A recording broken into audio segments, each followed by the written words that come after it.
আসসালামু আলাইকুম। বিচ্ছেদের পরেও 7 বছর সিঙ্গেল ছিলেন তাহসান খান। এর মধ্যে নতুন করে তার সম্পর্কে জড়ানোর খবর মেলেনি। তবে শনিবার সকাল থেকেই ছড়িয়ে পড়ে এই অভিনেতার বিয়ের খবর।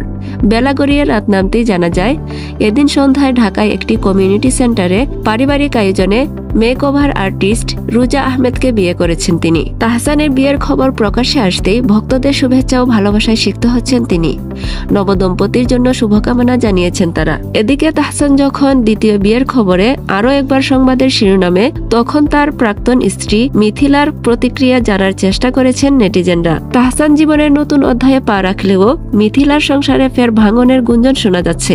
বেশ কিছুদিন ধরেই মেয়ে আইরাকে সঙ্গে নিয়ে ঢাকায় থাকছেন মিথিলা। সৃজিতের পাশে দীর্ঘদিন ধরেই দেখা মিলছে না তার।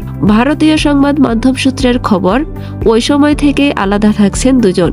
স্ত্রীর সাথে দূরত্বের জন্য মেয়ে আইরাকে খুব মিস করছেন সৃজিত। বর্তমানে দুজন রয়েছেন কাঁটাতারের দুই প্রান্তে, একজন বাংলাদেশে, অন্যজন কলকাতায়।